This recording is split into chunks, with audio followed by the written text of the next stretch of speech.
ತನ್ನ ಜೀವವನ್ನು ಕಳೆದುಕೊಂಡರು. ಇದು ಮೆಸ್ಕಾಂನಿಂದವಾದ ಬೇಜವಾಬ್ದಾರಿಯಿಂದ ನಮ್ಮ ಸ್ಟ್ರೀಟ್ ಪೋಲೋ ಯಾವ ಥರ ವ್ಯವಸ್ಥೆ ಇದೆ ತಾವು ಕೂಡ ಅಲ್ಲಿ ಬಂದು ನೋಡಿದ್ದೀರಿ. ನಾನು ಮೇಯರ ಗಮನಕ್ಕೆ ಒಂದು ವಿಷಯ ಹೇಳ್ತೇನೆ ಅಂತ ಅಲ್ಲಿ ಸ್ಥಳೀಯ ಕಾರ್ಪೊರೇಟರ್ ಆಗಿ, ಈ ಮೆಸ್ಕಾಂ ಪೋಲಿಗೆ ಇನ್ನಿತರ ಏರ್ಟೆಲ್ ಜಿಯೋ ಇವರಿಗೆ ಕೇಬಲ್ ಕಟ್ಟಲಿಕ್ಕೆ ಅನುಮತಿ ಕೊಟ್ಟವರು ಯಾರು? ಇದು ಒಂದೇ ಜಿಯೋ ಹೋಗ್ಲಿಕ್ಕೆ ಮೊದಲ ಕಾರಣ ನಮ್ಮ ಮೆಸ್ಕಾಂ ಪೋಲಿಗೆಲ್ಲ ಕೇಬಲ್ ಕಟ್ಟಿದ್ರಿಂದ. ಈ ಕೇಬಲ್ ಮಳೆಯ ಸಂದರ್ಭದಲ್ಲಿ ಇದರಾಗುವ ಅನಾಹುತದಿಂದ ನಮ್ಮ ಸ್ಟ್ರೀಟ್ ಲೈಟ್ ಮ್ಯಾನ್ಗೆ ಸ್ಟ್ರೀಟ್ ಲೈಟ್ ಆನ್ ಆಫ್ ಮಾಡುವಂಥ ಅವನು ಕೂಡ ಡೇಂಜರ್ ಪರ್ಸನ್ ಆಗಿರ್ತಾನೆ. ಇದರಿಂದ ಜೀವಲ್ಲಿ ಹೋಗಿದೆ. ಮತ್ತು ಆ ಕುಟುಂಬದ ಪರವಾಗಿ ಆ ಸ್ಥಳೀಯ ಕಾರ್ಪೊರೇಟ್ ಅಲ್ಲಿ ಜನರ ಪರವಾಗಿ ಮಾನವೀಯತೆ ನೆಲೆಯಲ್ಲಿ ತಾವು ಕೂಡ ಅಲ್ಲಿ ಬಂದಿದ್ದೀರಿ. ತಾವೊಬ್ಬ ಮೇಯರ್ ಆಗಿ ಕೂಡ ಬಂದಲ್ಲಿ ಪರಿಶೀಲನೆ ಮಾಡಿ ತಾವು ಕೂಡ ಒಂದು ಆಶ್ವಾಸನೆ ಕೊಟ್ಟಿದ್ದೀರಿ. ಆ ಕುಟುಂಬಕ್ಕೆ ಪ್ರಕೃತಿ ವಿಕೋಪದಲ್ಲಿ ಯಾವುದಾದ್ರೂ ಒಂದು ಅನುದಾನ ಕೊಡಲಿಕ್ಕಾಗೋದಾದರೆ ನಿಮ್ಮ ನೇತೃತ್ವದಲ್ಲಿ ಅವರಿಗೆ ಒಂದು ಸಹಾಯಧನವನ್ನು ಕೂಡ ನೀಡಬೇಕು ಹೇಳ್ತಾನೆ. ಕಂಬದಲ್ಲಿ ಎಷ್ಟು ಅನಧಿಕೃತ ಕೇಬಲ್ ಜೋಡಿಸಿದ್ದಾರೆ ಹೇಳಿದರೆ ನಮ್ಮ ಕಾರ್ಪೊರೇಷನ್ನ ಅನುಮತಿ ಇಲ್ಲ. ಈಗ ಮೊನ್ನೆ ಆ ಅವಘಡಕ್ಕೆ ಮುಖ್ಯ ಕಾರಣವೇ ಆ ಕೇಬಲ್ಗಳು. ಈ ಮಳೆ ಬರುವಾಗ ನಮ್ಮ ಮೆಸ್ಕಾಂನ ಕೇಬಲ್ನೊಟ್ಟಿಗೆ ಈ ಕೇಬಲ್ನ ಭಾರ ಬಿದ್ದು ಆ ಕೇಬಲ್ ಕಟ್ಟಾದದು. ಆದ್ದರಿಂದ ಈಗಲೇ ನೀವು ಒಂದು ಆದೇಶ ಕೊಡಬೇಕು. ನಮ್ಮ ಮಂಗಳೂರು ಮಹಾನಗರ ಪಾಲಿಕೆಯ ಒಳಗೆ ಅನಧಿಕೃತ ಕೇಬಲ್ ಹಾಕಿದ್ದು ಅದನ್ನು ಕೂಡಲೇ ತೆಗೆಸುವ ಕೆಲಸವನ್ನು ಆಗಬೇಕು. ಅದೇ ರೀತಿ ಈಗ ಲತೀಫ್ ಅವರು ಹೇಳಿದಾಗೆ ಆ ಕುಟುಂಬಕ್ಕೆ ಒಂದು ಮಂಗಳೂರು ಮಹಾನಗರ ಪಾಲಿಕೆಯಿಂದ ಒಂದು ಗರಿಷ್ಠ ಒಂದು ಮೊತ್ತವನ್ನು ಅವರಿಗೆ ವಿತರಿಸಬೇಕಂತ ಪೂಜ್ಯ ಮೇಯರ್ ಅವರಲ್ಲಿ ಒಂದು ವಿನಂತಿ ಮಾಡ್ತಾ ಇದ್ದೇವೆ. 60 ಮಂದಿ ಸಹ ಮಾತಾಡ್ತಾರೆ. ಯಾಕಂದ್ರೆ ಆ ಕೇಬಲ್ನಿಂದ 60 ಮಂದಿಗೆ ಉಪದ್ರ ಆಗಿದೆ. 60 ವಾರ್ಡ್ಗಳಿಗೆ ಕೂಡ ನೋಡಿ, ಸಾಧಾರಣ ಒಂದು 4 ಕೌನ್ಸಿಲಲ್ಲಿ ನಾವು ಪೂಜ್ಯ ಗೌರವಾನ್ವಿತ ಮೇಯರ್ ದಿವಾಕರಿಂದ ಹಿಡಿದು ಜಯಾನಂದ್ರ ಅವರ ಗೌರವಾನ್ವಿತ ಮತ್ತೆ ಪ್ರೇಮಾನಂದ ಶೆಟ್ಟಿ ಅವರಿಂದ ಎಲ್ಲರೊಡನೆ ನಾವು ಎಲ್ಲ ಕೌನ್ಸಿಲ್ನಲ್ಲಿ ಈ ಕೇಬಲ್ನ ಬಗ್ಗೆ ಮಾತಾಡಿದ್ದೇವೆ. ಏನು ಹೇಳಿದ್ರು, 1 ವರ್ಷಕ್ಕೆ ರಿನವಲ್ ಕೊಟ್ಟದ್ದು. ಈ ಮೆಸ್ಕಾಂನವರು 1 ವರ್ಷಕ್ಕೆ ಅದು ಅಂಡರ್ಗ್ರೌಂಡ್ ಕೇಬಲ್ ಆಗುವವರೆಗೆ ಅವರಿಗೆ ಅವಕಾಶ ಕೊಟ್ಟದ್ದು.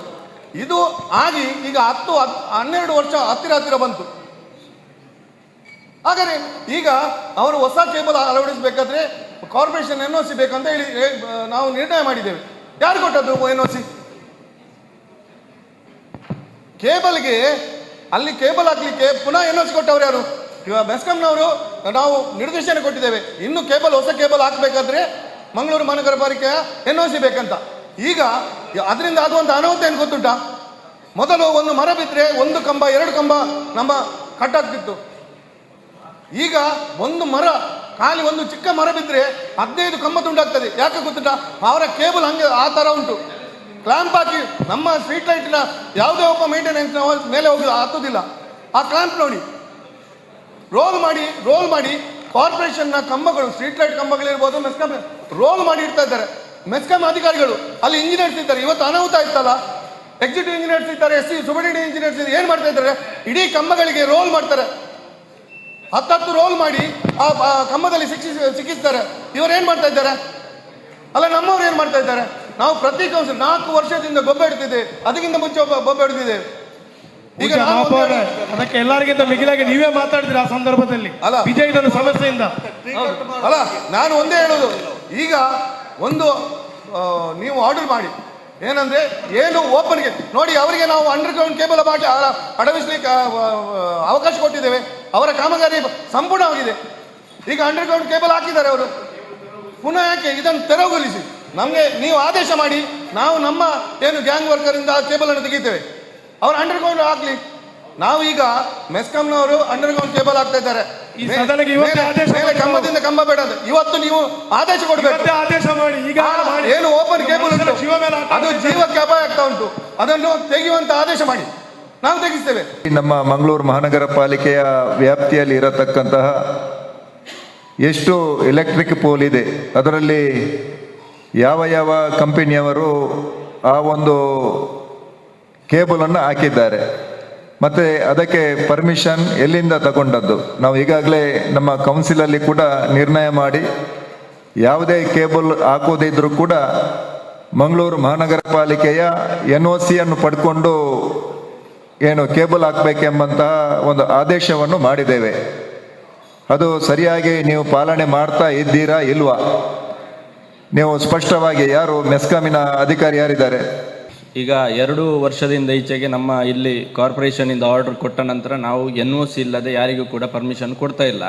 ಈಗ ಮೊನ್ನೆ ಕೂಡ ನಮ್ಮ ಆಫೀಸಿಂದ ಎಪ್ರೋಲ್ಗೆ ಕಳಿಸ್ತಾ ಇಲ್ಲ ಅಂತೇಳಿ ಡೈರೆಕ್ಟ್ ಕಾರ್ಪೊರೇಟ್ ಆಫೀಸಿಗೆ ಕೊಟ್ಟು ಅಲ್ಲಿಂದ ನಮಗೆ ಪ್ರೆಷರೈಸ್ ಮಾಡಿದರು. ನಾವು ಅದಕ್ಕೆ ರಿಪ್ಲೈ ಹಾಗೆ ಕೊಟ್ಟಿದ್ದೇವೆ, ಕಾರ್ಪೊರೇಷನ್ನ NOC ತಗೊಂಡ್ರೆ ಮಾತ್ರ ನಾವು ಕೊಡುವಂಥದ್ದು ಅಂತೇಳಿ. ಸೊ ನಾವೀಗ ಯಾವುದು ಕಳಿಸ್ತಾ ಇಲ್ಲ ಸರ್ ವಿದೌಟ್ ಕಾರ್ಪೊರೇಷನ್ NOC ಸಿಗದೆ. ಇನ್ನೊಂದು ಆಲ್ರೆಡಿ ಅವರಿಗೆ ಬಂಚ್ ಮಾಡಿಟ್ಟಿರುವಂಥದ್ದನ್ನು ನಾವು ಈಗ ಮೊನ್ನೆ ಒಂದು ಸಾರಿ ಎಲ್ಲ ಅವರನ್ನು ಕರೆಸಿ ಸಾಧ್ಯವಾದಷ್ಟು ಕಟ್ ಮಾಡಿ ಸಾರ್ವಜನಿಕರಿಗೆ ತೊಂದರೆ ಆಗುವಂಥದ್ದು ತೆಗೆಸಿದ್ದೇವೆ. ಅದಲ್ಲದೆ ಅಂತಿಮ ನೋಟಿಸ್ ಅಂತೇಳಿ ಜಾರಿ ಮಾಡಿದ್ದೇವೆ ಸರ್. ನೀವು ಅದನ್ನು ತೆಗೆಯದಿದ್ದರೆ ನಾವು ಅದನ್ನೆಲ್ಲ ಕಟ್ ಮಾಡಿ ಹಾಕ್ತೇವೆ ಅಂತ ಹೇಳುವಂಥದ್ದನ್ನು ಕೂಡ ನೋಟಿಸ್ ಜಾರಿ ಮಾಡಿದ್ದೇವೆ ಸರ್. ಅದರಲ್ಲಿ TV ಕೇಬಲು ಜಿಯೋದವ್ರದ್ದೆಲ್ಲ ಮಿಕ್ಸ್ ಇರುವುದರಿಂದ ಕೆಲವು TVದಕ್ಕೆ ಸಮಸ್ಯೆ ಆಗ್ತದೆ ಅಂತೇಳಿ ಅವರೆಲ್ಲ ಬಂದದ್ದಕ್ಕೆ ನೀವು ಸರಿ ಮಾಡಿ, ಇಲ್ಲದಿದ್ದರೆ ನಾವು ಕಟ್ ಮಾಡ್ತೇವೆ ಅಂತ ಹೇಳಿದ್ದೇವೆ ಸರ್. ಅದಕ್ಕೆ ಇನ್ನೊಂದು ಮೊನ್ನೆ ಅಲ್ಲಿ ಇನ್ಸಿಡೆಂಟ್ ಆದ ಜಾಗ ನಮ್ಮ ನೆಹರು ಮೈದಾನ ಶಾಖಾ ವ್ಯಾಪ್ತಿಯಲ್ಲಿ ಸ್ಮಾರ್ಟ್ ಸಿಟಿ ABD ಏರಿಯಾದಲ್ಲಿ ಅದು ಇರುವಂಥದ್ದು ಸರ್. ಆ ಏರಿಯಾದಲ್ಲಿ 100% UG ಕೇಬಲ್ ಲೈನ್ ಆಗಿದೆ ಸರ್.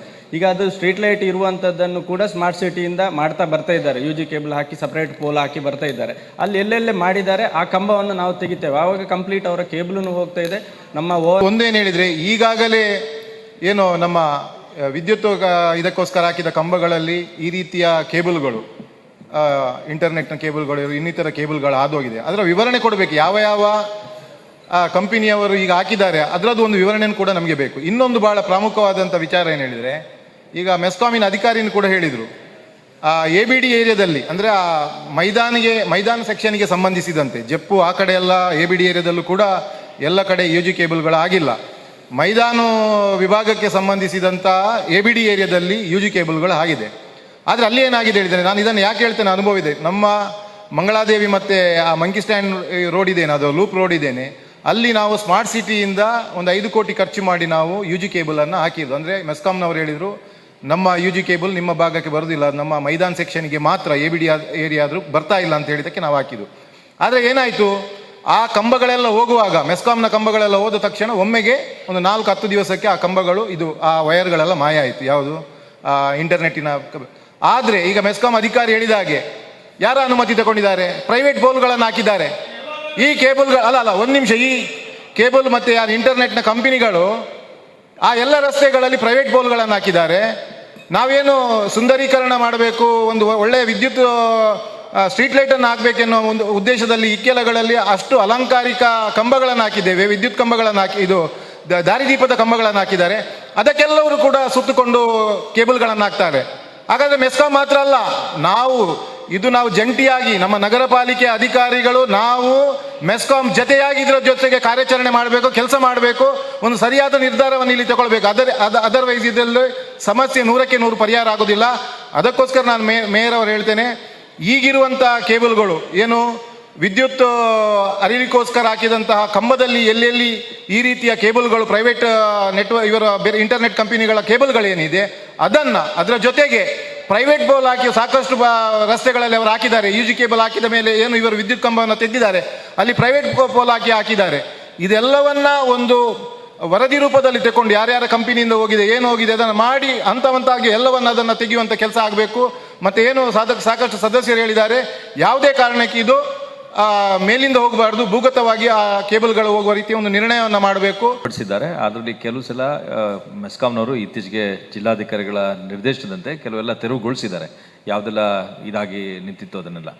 ಇಲ್ಲಿ ಪಾಯಿಂಟ್ ಏನಂತ ಹೇಳಿದ್ರೆ, ಈಗ ಇದು ಪಾಲಿಸಿ ಇಶ್ಯೂಸ್ ಇರ್ತದೆ. ಯಾಕೆಂದರೆ ನಮಗೆ ಸರ್ವಿಸಸ್ ಬೇಕಾಗಿರ್ತದೆ, ಜಿಯೋ ಏರ್ಟೆಲ್ ಆಗಿರಲಿ, TV ಕೇಬಲ್ಸ್ ಆಗಿರಲಿ. ಅವ್ರ ಜೊತೆ MD ಅವ್ರ ಜೊತೆಗೆ ಒಮ್ಮೆ ನಾನು ಮಾತಾಡ್ತೀನಿ ಯಾವ ರೀತಿ ಅದನ್ನು ಅಡ್ರೆಸ್ ಮಾಡಬೇಕು ಅಂತ ಹೇಳಿ. ಒಂದು. ಎರಡನೇದು, ಈಗ ನಮ್ಮ ಏರಿಯಾಗಳಲ್ಲಿ ನಮ್ಮ ಡಕ್ ವ್ಯವಸ್ಥೆಗಳನ್ನ ಮಾಡ್ಕೊಂಡಿಲ್ಲ. ಬೇರೆ ಬೇರೆ ನಗರಗಳಲ್ಲಿ ಏನಾಗ್ತದೆ, ನಾವು ಮೋರಿ ಮಾಡಿರ್ತೀವಿ, ದೊಡ್ಡ ರೋಡ್ಸ್ ಮಾಡ್ತೀವಿ, ಅದರ ಪಕ್ಕದಲ್ಲೊಂದು ಡಕ್ ಮಾಡಿಕೊಂಡು ತೊಗೊಂಡೋಗಿರ್ತಾರೆ. ಈಗ ನಾವು ಇವ್ರಿಗೆ ಡೈರೆಕ್ಷನ್ಸ್ ಕೊಡ್ತೀವಿ. ಇಲ್ಲಿ ಅವ್ರಿಗೆ ಸುಮಾರು 2 ವರ್ಷದಿಂದ ಯಾವುದೇ NOCಗಳನ್ನು ಅವ್ರಿಗೆ ಕೊಟ್ಟಿಲ್ಲ.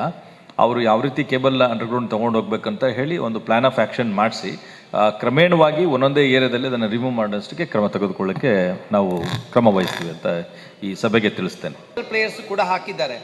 ಮಂಗಳೂರು ಮಹಾನಗರ ಪಾಲಿಕೆಯಲ್ಲಿ ಲೋಕಲ್ ಪ್ಲೇಯರ್ಸ್ ಯಾರು ಹಾಕಿದ್ದಾರೆ ಅಂತೇಳಿ ಡಾಟಾ ಇಲ್ಲ, ಮೆಸ್ಕಾಂನವ್ರ ಹತ್ರ ಡಾಟಾ ಇಲ್ಲ. ನನ್ನ ಒಂದು ಸಜೆಷನ್ ಏನು ಅಂತ ಹೇಳಿದರೆ, ಇದರ ಬಗ್ಗೆ ನಾವು ಫಿನಾನ್ಸ್ ಕಮಿಟಿಯಲ್ಲಿ ನಾವು ಚರ್ಚೆ ಮಾಡಿದ್ವಿ. ನನ್ನ ಸಜೆಷನ್ ಏನು ಅಂತ ಹೇಳಿದರೆ, ತಾವು ಮಂಗಳೂರು ಮಹಾನಗರ ಪಾಲಿಕೆಯಿಂದ 1 ವಾರದ ನೋಟಿಸ್ ಕೊಡಿ. ಯಾರೆಲ್ಲ ಇಲೆಕ್ಟ್ರಿಕ್ ಕಂಬದಲ್ಲಿ ಈ ರೀತಿ ಕೇಬಲ್ಗಳನ್ನು ನೀವು ಎಳೆದಿದ್ದೀರಿ, ತಕ್ಷಣ ನೀವು ಬಂದು ನಿಮ್ಮ ಏನು ಪೇಪರ್ಗಳನ್ನು ನಮಗೆ ಸಬ್ಮಿಟ್ ಮಾಡಬೇಕು ಅಂತೇಳಿ ಕೊಡಿ. ಇಲ್ಲದಿದ್ದರೆ ನಾವು ಅನಧಿಕೃತ ಅಂಥೇಳಿ ನಾವು ಕಟ್ ಮಾಡ್ತೇವೆ ಅಂತೇಳಿ ಕೊಡಿ. ತಕ್ಷಣ ಬರ್ತಾರೆ. ಒಂದು ವಾರದಲ್ಲಿ ಬರದಿದ್ದರೆ ಎಲ್ಲ ಕಡೆ ಕಟ್ ಮಾಡಿಸಿ, ಅವರಷ್ಟಕ್ಕೆ ಬರ್ತಾರೆ ನಮ್ಮ ಹತ್ರ. ಆ ಸಂದರ್ಭದಲ್ಲಿ ಅವರನ್ನು ನಮಗೆ ಹಿಡಿಲಿಕ್ಕಾಗ್ತದೆ. ಇಲ್ಲದಿದ್ದರೆ ಇದಕ್ಕೆ ಪರಿಹಾರ ಸಿಗುವಂಥದ್ದಲ್ಲ.